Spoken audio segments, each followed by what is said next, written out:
What's the difference between tape extensions and microlink extensions? I'm Nina Ross, your hair and skin specialist. Let's talk about it.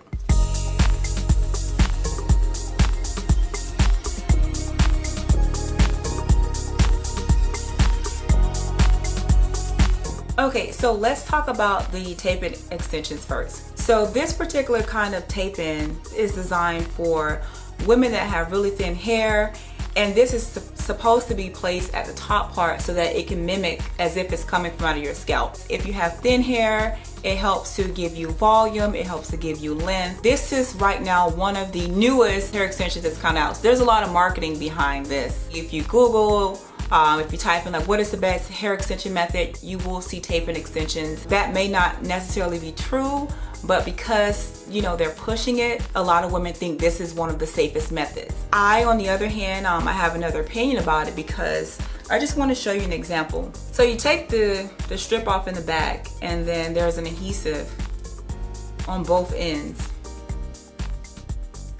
Now let's say this was your hair right here, and let's just put it right there, because that's how your hair is actually kind of like loose on it.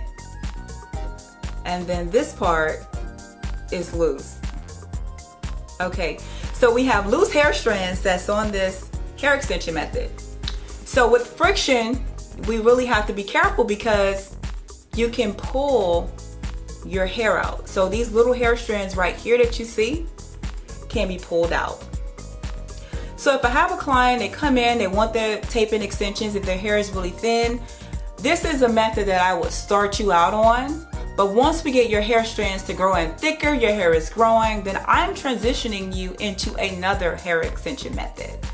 Just for these particular reasons right here. I had a client, she was wearing tape-in extensions and she was sleeping, and she was a rough sleeper, and she just ripped her hair off like that. So she had a big old patch of hair that was ripped off from the tape-in extensions. So it's a good starter if you want to wear hair extensions. But once your hair is in a healthier state and it starts to grow out, definitely, my recommendations, what I do is I actually transition my clients over to another hair extension method. Now let's talk about the microlink extensions. The microlink extensions is a strand by strand method. It looks like this. And I actually have a black bead in front of it so you can see this. So what I like to do with the microlink extension, because it is a strand by strand method, when the installation is done, you want to make sure that the amount of hair that you are attaching is equivalent to the hair strand.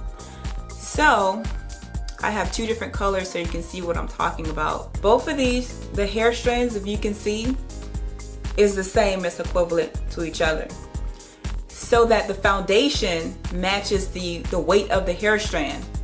So if you were to pull, you have more of a tighter grip and more of a stronger foundation. If you ever had braids, you know that when your technician is doing your braids, she wants to make sure that the hair that she's putting in is equivalent to the hair that she grips. And when you get the small little micros, it's a small amount of hair that's gripped and it's not equivalent to the amount of hair that she's putting in. Of course, your edges is gonna fall off, or wherever she's gonna put the extensions at, because it's not enough hair.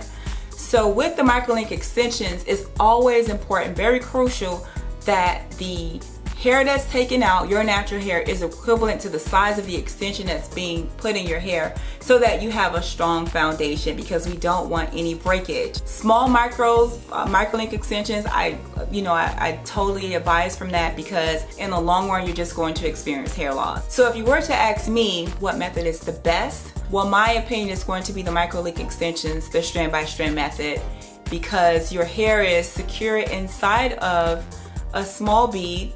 The hair is equivalent to the hair strand, and you have a stronger foundation. So if there is any friction, you are at risk for, I would say, less possible damage to the hair follicles with this method. And plus, we can control how much tension is applied to your hair. Now, don't get it twisted. With tape-in extensions, you can control the amount of tension based on how far you apply the tape extensions to the scalp. But my only concern and issue is this, is because your hair is out like this. And if you think about it, if your hair is thin, you're at more risk for hair loss. So this is a really good starting point, but definitely we want to transition you over to another method. Alright guys, so that's my feedback about what's the difference between tape-in extensions and microlink extensions. I do want you guys to comment below because I want to hear your feedback. Like, what are some of the experiences that you had when you wore these methods? Can you compare? What did you like? Did you like the tape-in extensions? Did you like the microlink extensions? Please like and subscribe, and until next time, take care.